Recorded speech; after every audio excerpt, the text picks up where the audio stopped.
Info for patient. अस्सलाम जी, मेरा नाम डॉक्टर महबूब आलम चिश्ती है। मैं जनरल और लेप्रोस्कोपिक सर्जन हूँ। एविसीना मेडिकल कॉलेज बेदिया रोड में एसोसिएट प्रोफेसर हूँ सर्जरी डिपार्टमेंट में। आज जिस टॉपिक पे हम डिस्कशन करेंगे वो है ग्वाइटर, जिसको थायराइड एनलार्जमेंट भी कहते हैं, और अगर उर्दू में आम फहम में इसको कहें तो बहुत सारे लोग इसको गिलड़ का नाम देते हैं। जो बहुत कॉमन रीज़न है थायराइड की ग्लैंड की एनलार्जमेंट की, यानी एक ये कुदरती एक ग्लैंड है जो हमारे गर्दन के सामने वाले हिस्से में एच शेप होता है, और वो नॉर्मल तो फील नहीं होता जब हम कोई खाना शाना खाते हैं या चल फिर रहते हैं, तो वो बड़ा हुआ नहीं दिखाई देता। तो कुछ लोगों में वो टाइम के साथ साथ बढ़ना शुरू हो जाता है, और जिसकी जो सबसे बेसिक वजह है वो आयोडीन की डेफिशिएंसी होती है। यानी ऐसे एरियाज़ जिनके पानी में आयोडीन कम होती है, वो एरियाज़ ज़्यादा नोटोरियस होते हैं थायराइड डिजीज़ की डेवलपमेंट में। जिस तरह पाकिस्तान में, मैं लाहौर में बैठा हूँ, तो कुछ ऐसे एरियाज़ हैं हमारे नॉलेज में, जिस तरह उकाड़ा है, दीपालपुर है, साहिवाल है। ये एरिया एंडेमिक एरिया है जहाँ पे बहुत सारे पेशेंट जो हैं वो ग्वाइटर के साथ रहते हैं। तो दूसरा जो आम एक सवाल पूछा जाता है, मतलब ये बढ़ गया तो बढ़ने के बाद फिर यह है कि उसका ट्रीटमेंट क्या है। तो इसकी बहुत सारी अक़साम है, ठीक है, और उसमें बेसिकली जब ये अलामत डेवलप होती है तो पेशेंट को पहले तो ये समझ नहीं आती है कि उसने दिखाना किसको। बहुत सारे जो मेन है हमारे मेडिकल फील्ड के, वो डॉक्टर्स बहुत सारे इसको डील कर सकते हैं। जहाँ तक मेडिसिन का तल्लुक़ है वो उसमें मेडिकल स्पेशलिस्ट इसको कर सकता है, अगर ये काम कम या ज़्यादा कर रहा हो, ठीक है। थायराइड की जो इलाजमेंट है जिसको हम हाइपोथायराइड या हाइपरथायराइड कहते हैं, और फिर जब सर्जरी की ज़रूरत पड़ती है तो फिर वो जनरल सर्जन्स की तरफ रेफ़र करते हैं, जिस तरह मैं जनरल सर्जन हूँ या बाकी हमारे कलीग्स हैं। इसके अलावा कुछ ENT के लोग हैं, वो भी थायराइड की सर्जरी करते हैं। और मेडिसिन में जो दूसरी कैटेगरी है वो उसको हम एंडोक्राइनोलॉजिस्ट भी कहते हैं। ये एंडोक्राइन ग्लैंड है जिसके हार्मोन्स होते हैं, जिस तरह वो शुगर का इलाज भी करते हैं, तो इनका भी ट्रीटमेंट वो कर सकते हैं। इस तरह ये पेशेंट को जो सबसे जो आम फहम बात है समझने की, कि जब इस तरह की इलाजमेंट हो तो आप फ़ौरन कंसर्न डॉक्टर को मिलें। अगर आप जनरल सर्जन को मिलते हैं तो ही कैन डिसाइड कि वो हर डोमेन ही कवर कर रहा होता है। वो हाइपोथायराइड को भी डील कर रहा होता है, वो हाइपर को भी कर रहा होता है, वो इनके जो कैंसर्स बनते हैं, कैंसर की वजह से बढ़ता है, उसको भी डील कर रहा होता है, वो सर्जरी भी करता है, और सर्जरी के बाद जो अगर दोबारा ज़रूरत हो दोबारा ऑपरेट भी कर सकते हैं, और सर्जरी के बाद का जो फॉलोअप है वो भी सर्जन करता है। तो जनरल सर्जन इसके लिए जो मोस्ट अप्रोप्रिएट पर्सन है वो जनरल सर्जन है। सर, इसकी अलामात क्या होती है? अलामात यही कि ग्लैंड नॉर्मल तो आपको नहीं ना नज़र आ रहा बड़ा हुआ, तो जब वो आयोडीन की डेफिशिएंसी की वजह से उसका साइज़ बढ़ेगा तो वो साइज़ नज़र आ जाएगा। तो साइज़ बढ़ना एक अलामत है। दूसरी बात यह है कि वो अगर साइज़ ज़्यादा हो, यानी ये जो थायराइड पड़ा हुआ है इसके नीचे सांस की नाली है और इसके पीछे जो है वो खुराक की नाली है, जिसको हम ट्रेकिया और एसोफेगस कहते हैं। तो अगर उस पर प्रेशर आए, जिस तरह कुछ लोग आते हैं, कुछ तो बहुत ही बड़े बड़े थायराइड लेके आते हैं, जिस तरह कुछ हालात, घर के हालात ऐसे हैं, अफोर्डेबिलिटी ऐसी है, फाइनेंशियल नहीं कर सकते, किसी को दिखाया नहीं है, या वो चलता गया, किसी ने कहा जी कोई बात नहीं, कुछ नहीं होता, इसको लेके चलते रहें, कोई ऐसी प्रॉब्लम नहीं है, तो वो बहुत बढ़ जाते हैं साइज़। यानी ऐसे पेशेंट भी आते हैं जिनकी गर्दन जो है शायद पीछे लगी होती है, सर पीछे लगा होता है, इस तरह का साइज़ भी पेशेंट का आता है। तो उस साइज़, बड़े हुए साइज़ की वजह से जब प्रेशर आता है सांस की नाली पे या खुराक की नाली पे, तो फिर उसकी अलामत अपनी अलग शुरू हो जाती है। यानी सांस का फूलना, सांस चढ़ना, जब पेशेंट चलता है तो उसको सांस चढ़ना शुरू हो जाता है, क्योंकि सांस की नाली पे प्रेशर आ रहा है। वो खाना खाता है तो खाने की रुकावट फील होती है, जिसको डिस्फेजिया कहते हैं। और इसी तरह आवाज़ें भी आती हैं सांस लेने में, जिसको स्ट्राइडर कहते हैं। लेटते हुए जो पेशेंट का अनकम्फर्टेबल होता है उसकी आवाज़ें शुरू हो जाती हैं। और अगर ये एनलार्जमेंट जो है वो आम ना हो, यानी खुदा न खासा इसके अंडरलाइन जो रीज़न है वो कैंसर हो, तो फिर कैंसर की अपनी अलामत शुरू हो जाती हैं। यानी जिस तरह मैं बोल रहा हूँ तो हमारा जो फोनेशन का मैकेनिज्म है बोलने का, उसमें साउंड सिस्टम है, उसकी नर्व होती है जो थायराइड के साथ चल रही होती है, जिसको रेक्टिनोलैरिंजियल नर्व कहते हैं। तो अगर नर्व की उसकी इन्वॉल्वमेंट हो तो फिर आवाज़ के बोलने में भी प्रॉब्लम आ जाता है। एक ग्लैंड और होता है जो थायराइड के साथ थोड़ा पैराथायराइड, तो पैराथायराइड अगर इन्वॉल्व हो, यानी कैंसर जिस तरह फैलेगा वो जिन चीज़ों को इन्वॉल्व करेगा उसकी अलामत जो है वो शुरू हो जाएंगी।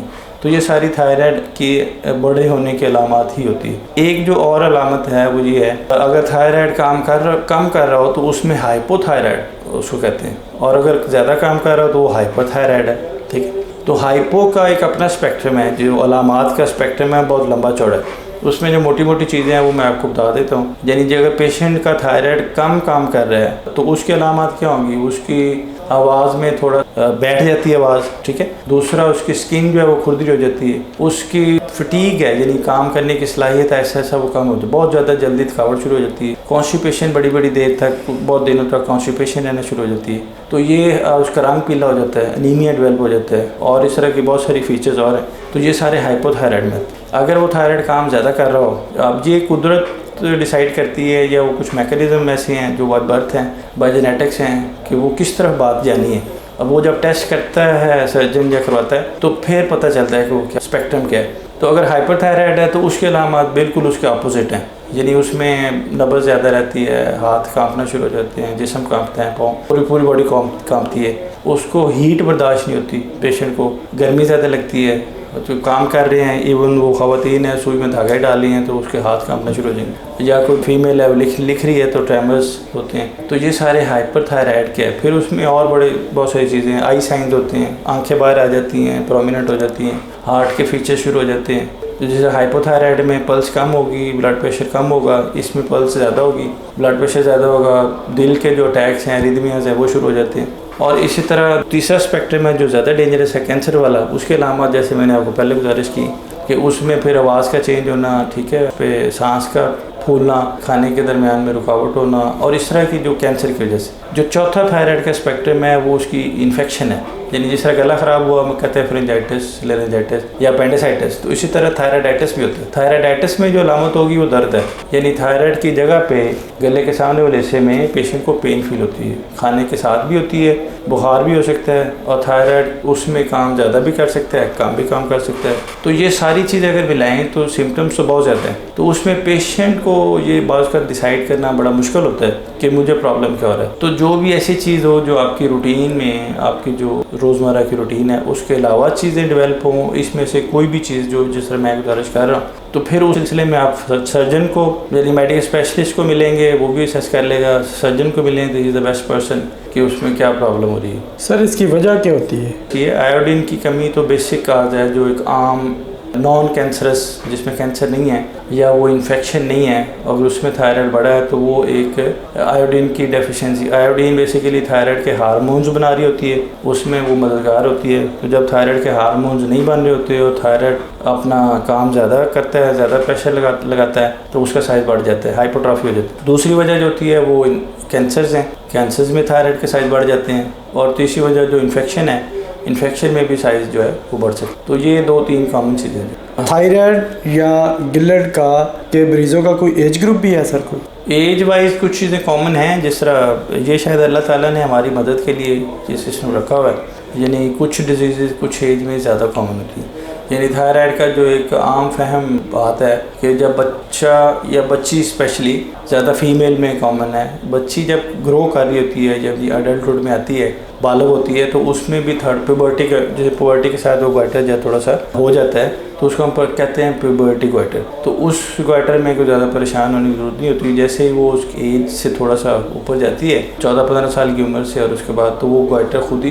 यानी वो थायराइड के इलाज में खुद ही सेटल होना शुरू हो जाती है। और दूसरी जो एज ज़्यादा कॉमन जो है थायराइड डिजीज़, कुछ बहुत ज़्यादा डिफ्रेंशिएट करना मुश्किल है, यानी मेल में भी कॉमन है, फीमेल में भी कॉमन है, और मिडिल एज ज़्यादा इन्वॉल्व होती है, यानी नियर 40। और जो कैंसर्स हैं वो 45 से अबव। तो ये एक मोटा सा रोल है। थायराइडाइटिस जो है, जो थायराइड की इन्फ्लेमेशन है, वो किसी भी एज ग्रुप में हो सकती है, उसके लिए कोई स्पेशल एज ग्रुप नहीं है, लेकिन वो उन मरीज़ों में कॉमन है जिसमें इम्यूनिटी कम होती है, जिस तरह शुगर वाले पेशेंट्स हैं, या हेपेटाइटिस बी और सी पॉजिटिव वाले पेशेंट्स हैं, लिवर वाले पेशेंट्स हैं, या कोई और भी मैलिग्नेंसी हो, तो उन पेशेंट्स में ये थायराइड की इन्फेक्शन ज़्यादा कॉमन होती है। इसकी तशख़ीस के लिए बुनियादी टेस्ट कौन कौन से हैं? देखिए, पहले तो पेशेंट जब आएगा सर्जन के पास, तो एक जो आम तरीका है, जो स्टैंडर्ड प्रोटोकॉल है, वो पेशेंट की हिस्ट्री सर्जन लेगा, डिटेल थायराइड से रिलेटेड वो असेस करेगा कि वो थायराइड की एनलार्जमेंट है, उसकी वजह क्या बन रही है।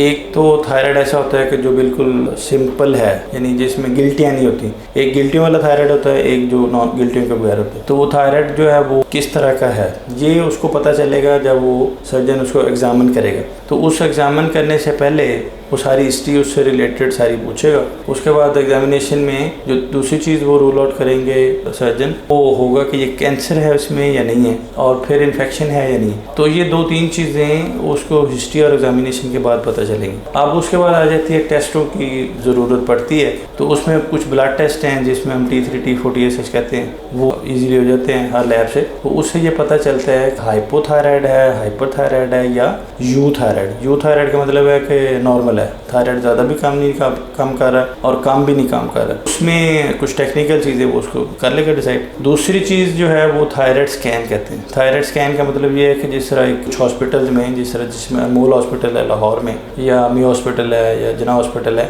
जहाँ पे एक डिपार्टमेंट है जिसको हम ऑन्कोलॉजी डिपार्टमेंट कहते हैं, तो उनके पास वो सारा जो है चमियो में सीनम है, अनमोल है, तो इन डिपार्टमेंट्स में ये मशीनें अवेलेबल होती हैं जो आइसोटोप थायराइड स्कैन कहते हैं। तो वो एक मशीन है जो एक गले के ऊपर से गुजारी जाती है थोड़े से डिस्टेंस पे, और उससे वो एक पिक्चर आ जाती है जिससे पता चलता है कि थायराइड के अंदर पैथोलॉजी क्या है, वो ज़्यादा काम कर रहा है, कम काम कर रहा है, उसमें नोड्स हैं, नड्यूल्स हैं, नहीं है, नड्यूल हैं तो वो किस तरह के हैं, वो टर्मिनोलॉजी होती है, कोल्ड नड्यूल है, वार्म है, हॉट है, यानी वो सर्जन के लिए बड़ा हेल्पफुल होता है। दूसरी बात, अगर कैंसर वाला कोई हमें डाउट हो तो फिर उसमें सुई वाला टेस्ट भी होता है। सुई वाला टेस्ट अगर एक नड्यूल बना हुआ है और उसको आप सुई से चेक करें तो पता चल जाता है कि इसमें कैंसर है या नहीं। उसके अलावा CT स्कैन है, MRI है, तो ये सारी चीज़ें असेसमेंट करने में हेल्पफुल होती हैं। ये सारा जो स्पेक्ट्रम मैं बता रहा हूँ कि वो थायराइड कम काम कर रहा है या ज़्यादा काम कर रहा है या नॉर्मल काम कर रहा है, थायराइडाइटिस है, इन्फेक्शन है या उसमें कैंसर है, क्योंकि हर चीज़ की ट्रीटमेंट जो है वो डिफरेंट है। तो ये सारी इन्वेस्टिगेशन हेल्प करती है। सर ये जो टेस्ट आपने बताया ये ज़्यादा काफ़ी महंगे होते हैं या आम बंदा भी इसको करवा सकता है? देखें, जान से ज़रूरी तो कोई चीज़ नहीं है, जान तो सबसे ऊपर है और पैसा जान के बाद है, तो ये चीज़ सोचनी नहीं चाहिए। बेसिकली तो जो प्रॉब्लम है, मरीज़ को जब प्रॉब्लम होती है तो फिर कोई और तो सफ़र नहीं करता, मरीज़ ही सफ़र करता है। तो टेस्ट जो हैं वो अवेलेबल होते हैं, प्राइवेट भी अवेलेबल हैं और सरकारी तौर पर भी अवेलेबल हैं। एग्जैक्ट अब रेट तो मैं नहीं बता सकता, लेकिन थोड़ी सी कॉस्ट तो ज़्यादा होती है as compare to other test. जिस तरह अगर आप पित्ते का ऑपरेशन करवाने के लिए आएँ तो उसके टेस्टों में शायद इस तरह की कोई चीज़ नहीं होगी जो इसमें है। तो ये TFT थायराइड प्रोफाइल जो होता है ये भी थोड़ा सा कॉस्टली होता है, स्कैन भी कॉस्ट करता है, CT MRI भी करता है, FNAC भी करती है। लेकिन अगर आप पेशेंट की अफोर्डेबिलिटी के मुताबिक तो उसको रेफ़र करें इन हॉस्पिटल्स में, जो हमारे सरकारी टीचिंग हॉस्पिटल्स हैं, टर्शियरी केयर सेंटर्स हैं, तो वहाँ पे वो सिस्टम होता है, फ्री भी हो जाते हैं, कम पेमेंट पे भी होते हैं, तो ये उस पर मैनेज हो जाते हैं। सर क्लिनिकल एग्जामिनेशन जो होता है ये किस हद तक आपकी मदद करता है किसी बीमारी की तशखीस करने के लिए? बहुत अच्छा सवाल है आपका। ये बेसिकली आजकल जो लैकिंग एंड है हमारी मेडिकल साइंस में क्लिनिकल एग्जामिनेशन है, यानी हमें ये जूनियर सर्जन्स के लिए भी एक लर्निंग पॉइंट है कि टेस्टों पे सिंपल रिलाई ना करें। टेस्ट होते हैं हमारी हेल्प के लिए। पहली चीज़ आपकी हिस्ट्री है और उसके बाद क्लिनिकल एग्जामिनेशन है जो कि बहुत अच्छा होना चाहिए, और फिर उसके बाद इन्वेस्टिगेशंस का नंबर आता है। तो क्लिनिकल एग्जामिनेशन अगर आप ये कहें कि मोर देन 80% हमें हेल्प करता है, यानी अगर मैं एक थायराइड का पेशेंट आएगा मेरे पास, मैं उसका क्लिनिकल एग्जामिनेशन करूंगा तो मुझे 70-80% ये आइडिया हो जाएगा कि ये थायराइड क्या है, यानी इसकी डिज़ीज़ की ओरिजिन क्या है, इसका फंक्शनल स्टेटस कैसा है, जिसे कम काम कर रहा है, ज़्यादा काम कर रहा है या नॉर्मल काम कर रहा है, क्या इसमें कैंसर है, हो सकता है या नहीं, या इसमें इन्फेक्शन है या नहीं है। तो ये तो 3-4 स्पेक्ट्रम है, मुझे उसमें बड़ा अच्छा आइडिया हो जाएगा। और दूसरा ये आइडिया होगा कि वो यानी वो गिल्टियों वाला थायराइड है या सिंपल डिफ्यूज़ वाला है, ये भी आइडिया हो जाएगा।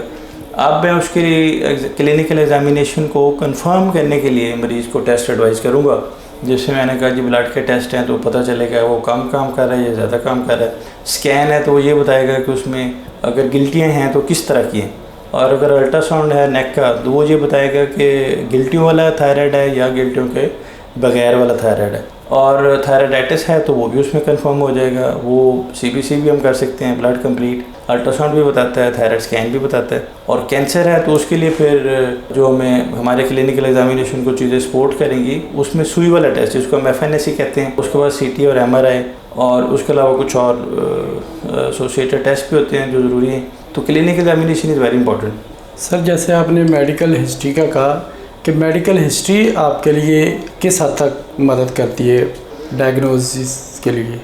देखिए, हिस्ट्री के बगैर तो डायग्नोस कर ही नहीं सकते आप। सबसे पहले जब पेशेंट आता है तो उसको जो हम सेशन करते हैं वो क्वेश्चन आंसर ही होते हैं। तो हिस्ट्री आप ये समझ लें कि हिस्ट्री और एग्जामिनेशन दोनों मिलके जो हमें हेल्प करते हैं, that's almost about 80%, some time 100% भी है। यानी अगर एक मरीज़ अपेंडिसाइटिस का आएगा तो शायद मैं 100% श्योर हूँगा हिस्ट्री और एग्जामिनेशन के बाद कि ये अपेंडिसाइटिस ही है, मुझे और टेस्टों की ज़रूरत नहीं है। लेकिन थायराइड में बाज़ का आपको कंफर्मेशन ज़्यादा चाहिए होती है, क्योंकि जो ब्लड टेस्ट और स्कैन और FNAC ये बाज़ का तो उसके बगैर आप 100% डायग्नोसिस पे नहीं जा सकते। तो ये समझ लें कि हिस्ट्री और 40 to 50% history and 40 to 50% examination, और अगर आप श्योर नहीं हैं तो आप ये 70 to 80% by combining the history and examination, और शायद 20% जो है वो इन्वेस्टिगेशन हेल्प करती है। तो सर गिलर या थायराइड जिसे कहा जाता है, इसका इलाज मेडिसिन से ही किया जा सकता है या अल्टीमेटली इसका हल सर्जरी ही होता है? दोनों सूरतें हैं। जिस तरह बहुत सारी हमारी जो मेडिकल लाइफ है उसमें बहुत सारी बीमारियां हैं जिसमें पहले मेडिसिन होती है और उसके बाद सर्जरी होती है। यानी जो बीमारी मेडिसिन से ठीक हो सकती है उसके लिए हम सर्जरी तो कभी भी एडवाइज नहीं करते, ना करेंगे।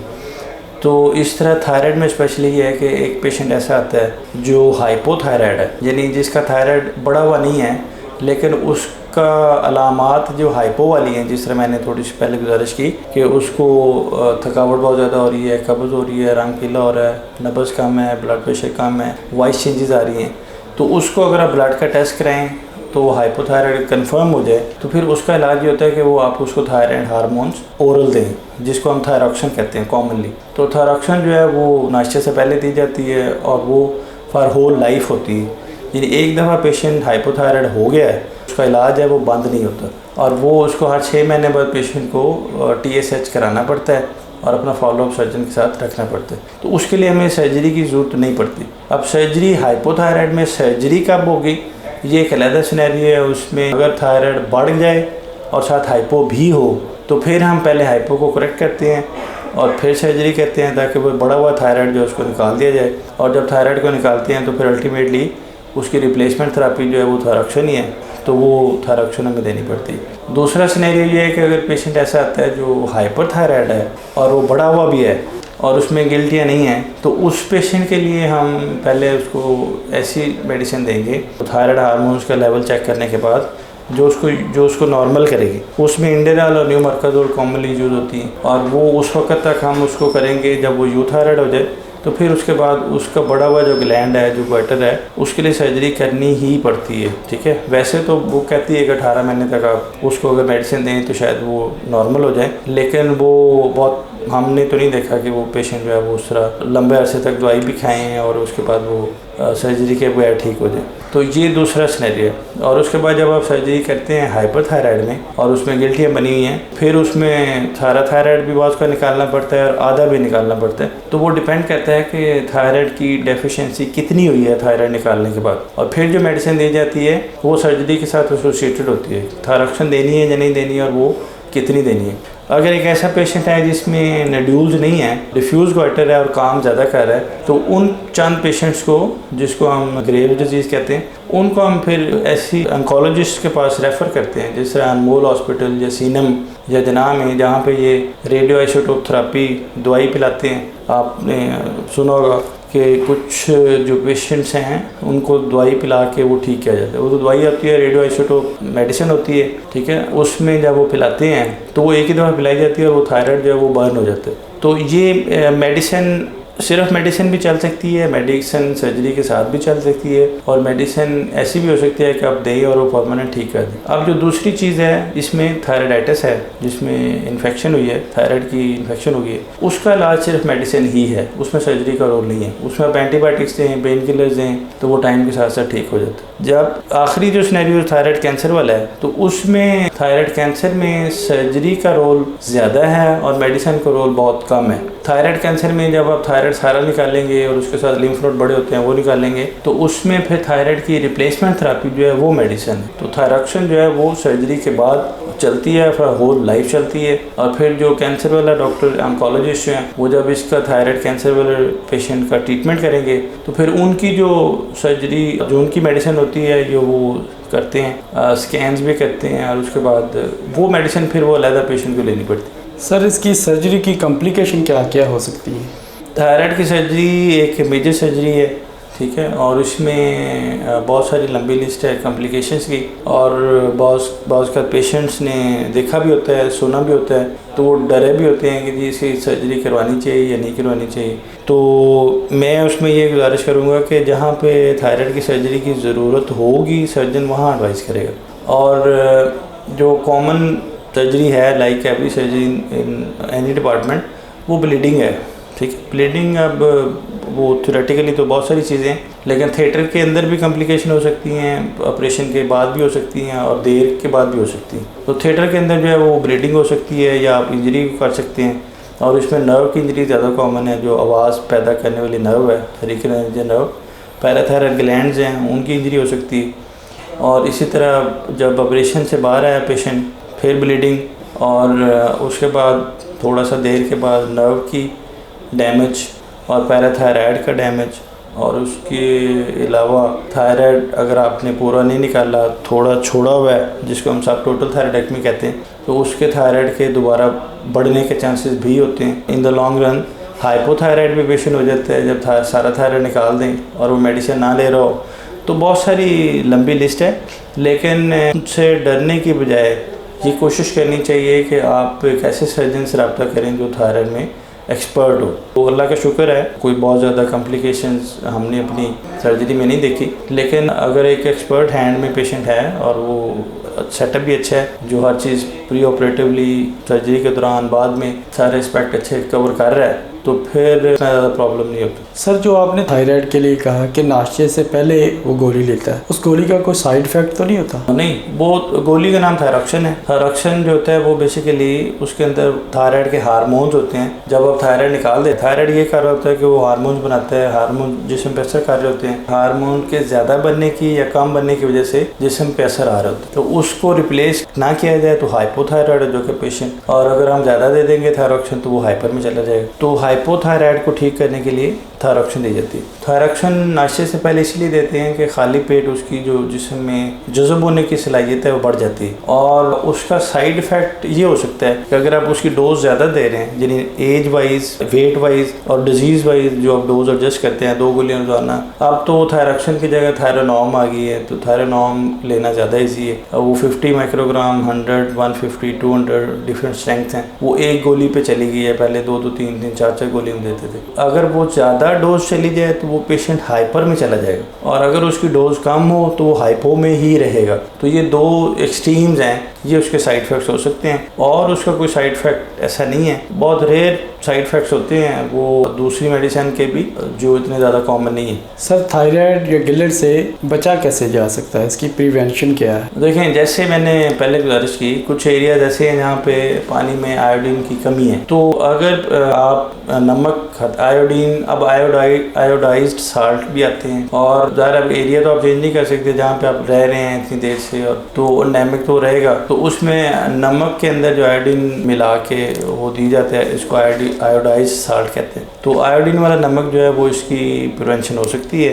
उसमें मतलब डिपेंडिंग अपॉन के टेस्ट किस तरह डेवलप आपका होता है, उसको आप यूज़ कर लें तो उससे बचा जा सकता है। दूसरी जो कॉमन रीज़न होती है ग्वाइटर बनने की, वो है तो कम, लेकिन ग्वाइट्रोजन्स जो हैं वो फूड्स होती हैं जो इसकी थायराइड के इलाजमेंट का, जिस तरह कैबेज है, उसमें मतलब ये तो नहीं मैं कहूँगा कि वो कम खाएं, लेकिन यह कि वो कहा जाता है कि उसकी वजह हो सकती है। फिर कुछ ऐसी चीज़ें होती हैं जो बाय बर्थ होती हैं, बाय जेनेटिक्स में आती हैं, तो उनको तो शायद प्रिवेंट करना मुश्किल हो।